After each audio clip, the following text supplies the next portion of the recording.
This is CBC Vancouver News.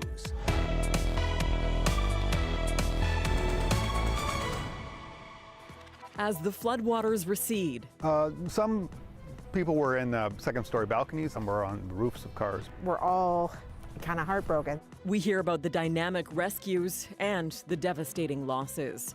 Plus, everyone around here is potentially at risk, and we're very concerned. a daytime attack in Kelowna leaves a senior severely wounded, why the family is taking the investigation into their own hands. Also, Sad because he's been a great player for us, but he deserved a better team. You have such a great talent, and he's just wasted. a jaw-dropping trade floors Canucks fans. We look at what's next for the team with a long rebuild ahead. Good evening, I'm Tanya Fletcher. Thanks for joining us. We begin with developing news on the Fraser Valley's flooding situation. The city of Abbotsford has just lifted the evacuation alerts for more than 1,000 properties in the hardest hit area of Sumas Prairie. Take a look. 160 properties have also been downgraded from an evacuation order to an alert. Now that still leaves 325 properties under evacuation order tonight. Now the news comes as floodwaters slowly recede, and while it's a relief to many, the South Coast is bracing for another round of rain. Our Janella Hamilton has our top story, looking at a community already washed out and worried about what else the weather might bring. The water rose up and flooded the whole farm there. Staff and volunteers with Archway's Urban Farm in Abbotsford have worked countless hours to grow this garden, now waterlogged, to help feed some of the city's most vulnerable. We're all kind of heartbroken. She says these floodwaters have drowned their plans to grow 2,500 servings of produce for the organization's food bank. And it's not the first time. They were also wiped out by the historic floods here in 2021. What do you think makes you the most emotional when you think about this? Just how hard we're working to try to ensure people have access to food.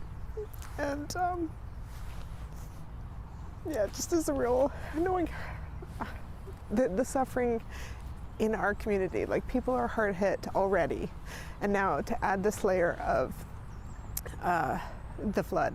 The intense and persistent rains reactivating Abbotsford's Disaster Relief Fund, a community program that was created following the floods 4 years ago to help those hardest hit. And I got to meet with some of the families who had received Abbotsford Disaster Relief money. And they said, you know what? Yours were the only funds we saw to help us rebuild. We didn't have any money from government. We didn't have insurance money. It comes a day after Abbotsford's mayor blasted the federal government, saying not enough mitigation work was done since the 2021 floods. Here, days after the skies opened up, search and rescue crews are still busy. We have responded to about a dozen or more rescues of people that did not heed the warnings to leave the area. So their residences got surrounded by floodwaters and they weren't able to leave their residences. We do have cauliflower still growing here.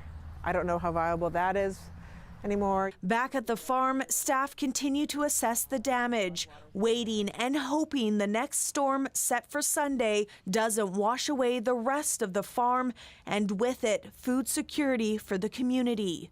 Janella Hamilton, CBC News, Abbotsford.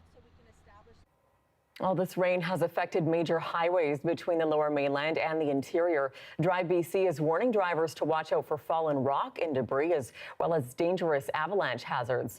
A bit of good news, though. Westbound Highway 1 through Abbotsford has reopened tonight. Eastbound lanes do remain closed, though. Earlier today, Abbotsford police put out this video from the Trans-Canada with a warning to drivers. Please don't drive around barriers. Last night we had 2 individual drivers that decided to drive around road closure points and essentially sink their vehicles into the water, requiring them to be rescued. It's important to respect those road closures for the safety of not only yourself but first responders. Rapid damage assessment teams have also been out today. These crews are determining whether an evacuated property is safe to re-enter. Officials say they're working to get residents back home as quickly as possible. Well, the same weather system that's pummeling the south coast with rain is blanketing parts of northern BC with significant snowfall. That's the next atmospheric river that's going to be impacting southern British Columbia, the moisture associated with that spilling across the top and having more moisture-laden air available produce heavier precipitation amounts. So we may see significantly more snowfall on that Tuesday into Wednesday timeframe. Residents in the Peace region are still digging out from snowstorms earlier this week. Environment Canada warns another 20+ centimeters of snow could fall by the end of this weekend. Forecasters are advising people not to travel if they don't have to. Extreme cold temperatures are expected to continue well into next week.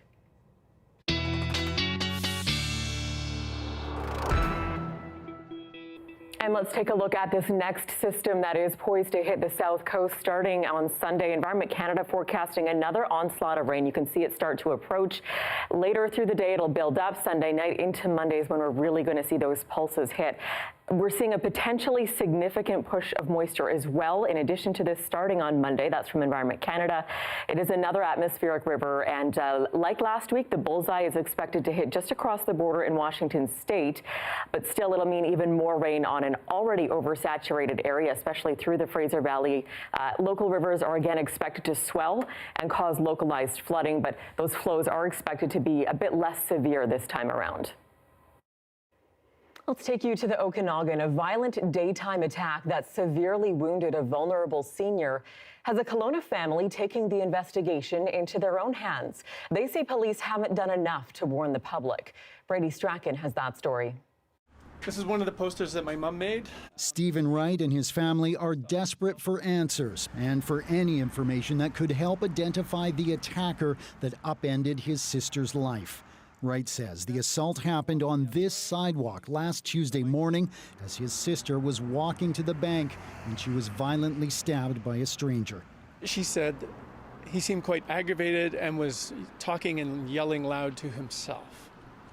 And then she stepped into the bike lane, which is just here, to avoid this person. And then he leapt at her, grabbed her, and as she said, punched her really hard in the chest. CBC News is not naming his sister to protect her identity. Wright says she soon realized she'd been stabbed, suffering injuries to her ribs, diaphragm, internal organs, along with internal bleeding. He says his sister faces intellectual and social challenges, making her especially vulnerable. And now she's very afraid to just go outside her door because this person has not been caught. The family is now putting up posters in the neighborhood, both to seek witnesses and to notify the public about the attack. Wright says it's the kind of work he believes the RCMP should be doing, especially since police did not issue a public alert. Everyone around here is potentially at risk, and we're very concerned. We want to make sure that this can't happen again. Police confirm they are investigating the attack, including a video canvas of the surrounding area. The RCMP did not agree to an interview. In a written response, a spokesperson said there is no evidence to suggest the attack was targeted, adding police would have issued a warning if they believed there were public safety concerns. Meanwhile, Wright is helping his sister recover from the stabbing. Because it happened just blocks away from her home, he's concerned about her long-term well-being and her sense of security. We're really scared for the quality of her future and potential losses in her sense of freedom and independence. It's a big issue. Brady Strachan, CBC News, Kelowna. Well, Canucks fans are still reverberating with the seismic news of Captain Quinn Hughes being traded. Arguably the best player in Canucks history, he is now a member of the Minnesota Wild. Our Corey Correa walks us through the blockbuster deal and looks at where the team goes from here. Not surprised. Sad because he's been a great player for us, but he deserved a better team. You did not want to talk to me last night because I was dropping lots of bad words and everything. You have such a great talent, and he's just wasted. Frustrated, disappointed, a setback. Not unfamiliar terms for Canucks fans, but now they're really feeling it after learning the team traded their captain, Quinn Hughes, the franchise leader in points and assists by a defenseman and maybe the best player in Canucks history. After a promising playoff run 2 years ago, Vancouver missed the postseason last year and currently sit in last place in the NHL. Canucks general manager Patrick Allvin says Hughes, who was set to become a free agent after next season, wouldn't commit to the team long term, so they traded him now to get the best return. We were trying to do everything to convince him to stay and work through it. It's definitely tough to lose your captain and lose Quinn Hughes, and no doubt about it. Saying that, I think we have a lot of younger players coming in here. The 26-year-old former Norris Trophy winner is on his way to the Minnesota Wild, who are quite happy with the deal. It was a good night last night. Bringing a player like Quinn Hughes here,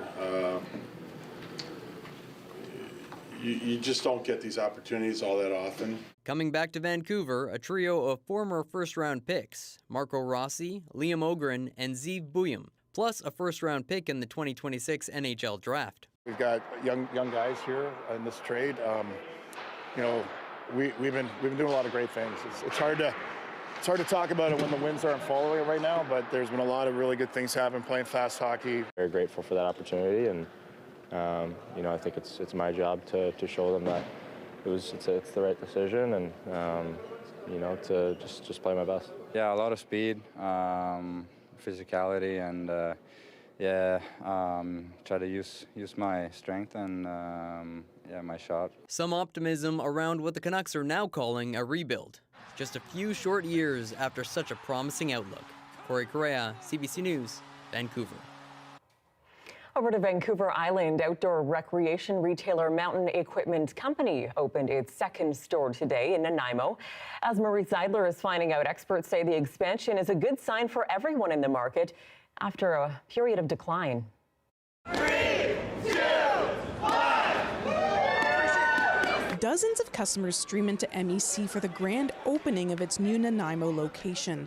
Some of them, like Maggie Kennedy, even camped overnight to be one of the first in line. Kennedy says she's thrilled to finally have a Mountain Equipment Company location close to home. It's really convenient because I work in forestry and I'm going to school for forestry, so like outdoor equipment and camping equipment is something that I'm always in the market for. The new store offers the items shoppers have come to expect from the Canadian retail giant: equipment, clothes, and even food to keep outdoor enthusiasts on the island satisfied. There's been a big kind of void. There used to be a really big store called, I think, Wholesale Sports, and since that disappeared, there's not really been much, and there's not big stores with good selection. And Peter Hlinsky is the company's CEO. He says expanding to the mid-island was a no-brainer. Nanaimo is the gateway to the outdoors on the island. You know, for me growing up, it was always the place that you started to get out to all the areas in the north and central coast. It was just a few years ago that MEC had taken a turn for the worst. It morphed from a co-op to a company with American owners, but a few months ago it turned the tide with new Canadian owners. Retail expert David Ian Gray says this new location is a good sign. The fact that they're expanding is a good signal that rather than retreating and shrinking, they're actually thinking about growth. Gray says the outdoor recreation market has been turbulent these past few years. COVID put a major snag in supply chains, leaving few major retailers left standing. They're probably in a less competed space today than they were 5 years ago. Despite the added competition, this small ski outfitter further up island isn't worried. The island's seen a lot of growth in the last decade, as everyone knows. I think that growth created a lot of opportunity for a lot of businesses, and MEC obviously sees that and wants to capitalize on that. Experts say there's still plenty of room left for smaller retailers to offer specialized inventory, a win-win situation for customers and businesses alike. Marie Seidler, CBC News, Nanaimo. Jane Austen fans in Vancouver celebrated the famed author's 250th birthday with a party right out of the Regency era. Attendees were told to BYOB, bring your own bonnet, and were encouraged to don fitting attire. We stopped by. Take a look.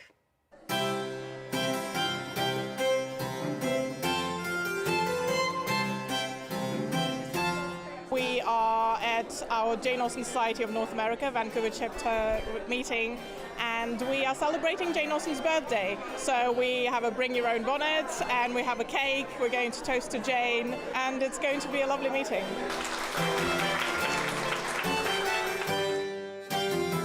Well, the organization started with 3 founding members, one of whom was the several times great niece of Jane Austen. There must be, I think, 5,000 members across North America.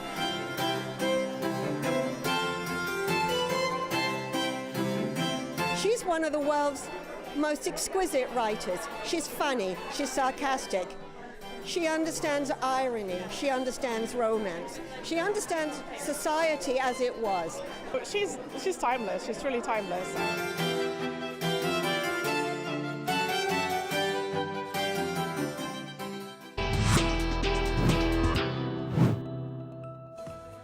Still ahead, a suspect still on the loose in Rhode Island after 2 students were gunned down at Brown University.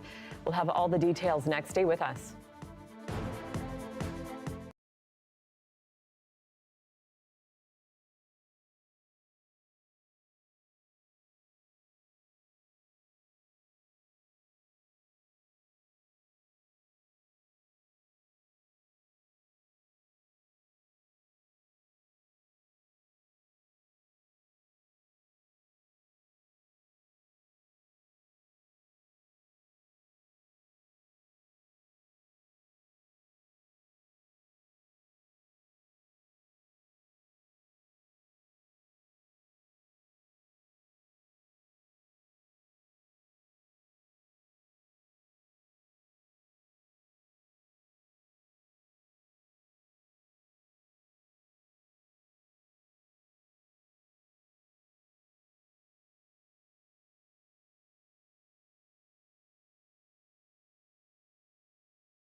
Welcome back. Let's take you stateside now. A manhunt is underway for the suspect behind a deadly mass shooting in Rhode Island this afternoon. Police there confirmed 2 students were killed, 9 others critically injured.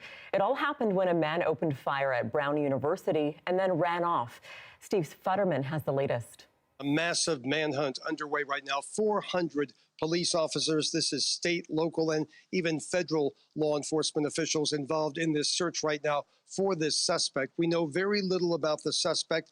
Police have basically told us they believe it's a man. They believe he could be in his 30s. That's their best guess right now. Beyond that, they're saying very little. He was wearing a dark suit, may have been wearing a camouflage mask. That's a bit unclear right now. But basically, the search goes on. The campus on the lockdown, as you remember, it began at around 4 o'clock in the afternoon. Finals, this was the second day of finals at Brown University. The building where this took place normally has classes involving engineering and physics. We don't know if a classroom involved in those courses were being attacked, though. But right now, we know that the man was able to get inside the building. The doors were unlocked. The outside doors were unlocked because of these finals taking place. And basically right now, there's just this big search going on. As far as the students, the enrollment at Brown, around 7,000 undergraduate, 3,000 graduate students, the lockdown affecting basically all of them, and the surrounding area around Brown University, where you sometimes have fraternity houses, apartment buildings where the students live. Those buildings have been basically told to stay on lockdown as well. So basically the search goes on. It's unclear what the motive might have been. Obviously, when you have a situation like this, you immediately look at someone who may have been a disgruntled student, someone who may have had some connection with a student inside the building or a teacher. But these are just very preliminary things that we know that they will be looking at immediately. Now, authorities may know a lot more than they're telling us right now. Sometimes they hold back information. Let's take a listen to a bit more of what the mayor had to say at the news conference this evening. The shelter in place has not changed. It remains in effect for the Brown campus and the surrounding neighborhood. We have no reason to believe that there are any additional threats at this time. Any calls that have been received in the last several hours to 911 have been unrelated, and there have been no additional calls for service or calls of anything related to this incident. The mayor said that they don't believe there was any other gunman involved. They think it was one person. They're only looking for one person right now, but that's the very big key right now. The lockdown remains in effect, and we'll just have to wait and see how long that continues. It possibly could continue throughout the night. They've been going through some buildings, allowing some students to get back to their dormitories or to a reunification center that they've set up. Obviously, parents are concerned, friends and relatives of the students are concerned, but right now, the number, as you mentioned, 2 people killed, and we do believe they are students, 9 others injured. Those are also likely students, and most of them are in quite serious condition. Steve Futterman reporting, and you can always check the very latest on this developing situation at cbc.ca. Back here at home, the same atmospheric river that is wreaking havoc here in BC is also creating dangerous conditions through the Rocky Mountains. The storm delivered nearly 50 centimeters of snow and a big blow with gusty winds and dangerous avalanche conditions. The CBC's Sarah Reed has those details. The Rocky Mountains are seeing several powerful storms that are not only creating dream conditions for skiers, but also dangerous ones in the backcountry. The most recent storm brought lots of snow and high winds. The next storm, expected to start this weekend, is forecasted to bring another 40 to 50 centimeters of snow to the mountains. But all that snow is piling on top of a weak layer in the snowpack that was caused by warm fall temperatures, and it's creating perfect avalanche conditions. We do have a problem. And I think it's safe to say that, as long as you're seeing a lot of snow falling, and for the first couple of days after the storms, people should be very cautious.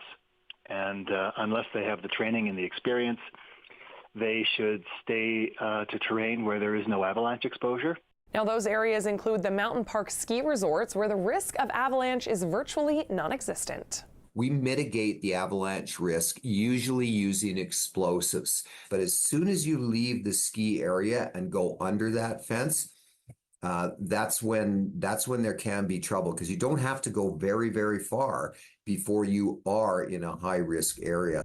Parks Canada says while the snowpack adjusts to the added weight of new snow, it's seeing a lot of avalanche activity. Now, Avalanche Canada is reporting the risk in Banff National Park to be considerable. Jasper National Park is also rated as having a considerable risk, but more snow and wind will increase that risk to high for some areas. So while the above normal snowfall is calling backcountry enthusiasts to the mountains, the advice is to check conditions and steer clear until the snow has had a chance to settle.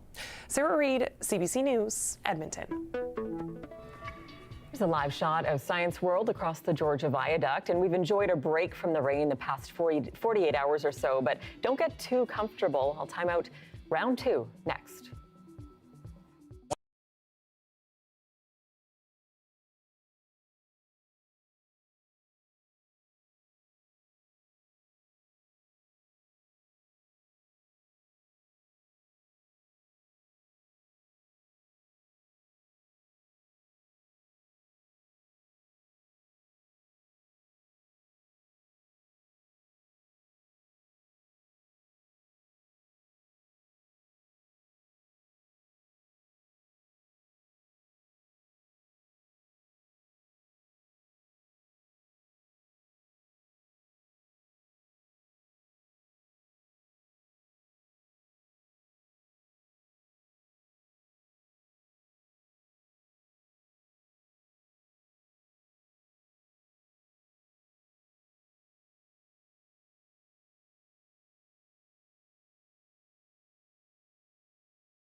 And let's take a look at the province-wide forecast, starting with that satellite radar. That system will hit the coast from north to south. You can see it'll move over as snow as it moves west to east through those mountain passes, and it will get bitterly cold up north, as we were mentioning. We do have a snowfall warning in effect for the Peace region, so parts of the north seeing lots of snow and cold temperatures. Of course, further south, that translates to lots of rain. Not a good situation given the flooding down through the lower mainland, but fingers crossed it won't be as bad as last week. Here are the daytime highs for for tomorrow. Again, minus 20 for Fort St. John, so we are seeing those chilly temperatures. And we will see some form of precipitation through most of BC, whether, as we said, that comes down as rain or as snow. Do watch out on those highway passes as well. Slick conditions, especially any of that freezing rain and sleet. Here's the 5-day forecast for Metro Vancouver. Rain, rain, and more rain. The saving grace is the temperatures. We have still been quite warm, not quite a Pineapple Express, but those warmer double-digit temperatures we should enjoy at least until the end of the week. That's when we'll start to cool off. And that's your late news for this Saturday, December 13th. For news anytime, anywhere, download the free CBC News app. You can always find us online as well. We're at cbc.ca/BC. Thanks so much for joining us. Have a great night.